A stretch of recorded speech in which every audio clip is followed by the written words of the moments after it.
Hello বন্ধুরা, welcome to my new একটি video নিয়ে চলে আসলাম তোমাদের মাঝে। তোমরা যারা GRBT exam group C group ডির জন্য প্রিপেয়ার হচ্ছ বা group C group D 2026 upcoming GRBT exam, তো তাদের জন্য আমি নিয়ে আসলাম free of cost YouTube channel में। तो आज का डे 22। তো আজকে ভিডিও में মানে কিতা কিতা প্রশ্ন আছে তোমরা একটু দেখে নাও। তো আজকের ক্লাস থেকে বেশি না 10টি কোশ্চেন আমি হার রোজ দেই। তোমরা যারা একদম ফ্রি অফ কস্টে প্রিপেয়ার করতে চাও তাহলে আমার দেওয়া প্রশ্নগুলি খাতায় লিখে নোট করে পড়তে পারো। সেগুলি থেকে জিআরবিটি এক্সামে খুব ইম্পর্টেন্ট কোশ্চেন। মৃতস্তূপ কথাটি কোন ভাষায় রচিত আছে? সিদ্ধি ভাষা, সিদ্ধি ভাষায় রচিত আছে। মৃতস্তূপ কথাটির অর্থ হচ্ছে মহেঞ্জোদারো। যদি কথাটির অর্থ হয় মহেঞ্জোদারো কোন ভাষায় সিদ্ধি ভাষায় রচিত আছে?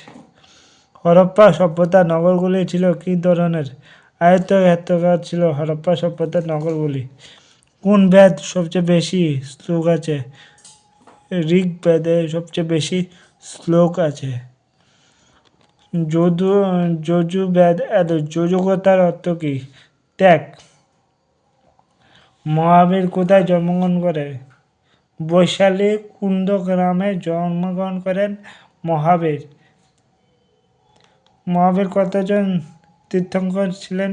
24 জন। জৈন ধর্মের প্রথম তীর্থঙ্কর কে? ঋষভনাথ ছিলেন জৈন ধর্মের প্রথম তীর্থঙ্কর। বিনয় এবং সুদ পিকিট কার শিক্ষায় সংকলিত? গৌতম বুদ্ধ থেকে শিক্ষা নিয়েছিল। তো গৌতম বুদ্ধ কোথায় জন্মগ্রহণ করেন? এটাও বৈশালী। মহাবীর গৌতম এক বৈশালী। গৌতম বুদ্ধ কোন ভাষায় ধর্ম প্রচার করেন? পালি ভাষায় ধর্ম প্রচার করে। গৌতম বুদ্ধের মাতার নাম ছিল মায়া। গৌতম বুদ্ধের মাতার নাম কি ছিল? মায়া। ভারতবর্ষে রূপ মুদ্রার প্রচলন কে করেন? চন্দ্রগুপ্ত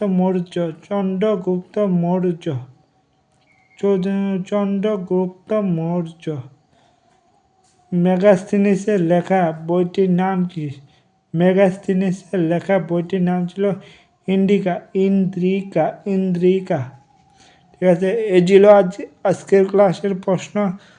তো তোমরা দেখে নাও প্রশ্নগুলি এবং খাতায় লিখো। যদি কোনো ডাউট থাকে কমেন্ট করতে পারো। Thank you so much. সবাইকে আবারও দেখা হচ্ছে নেক্সট ভিডিও में।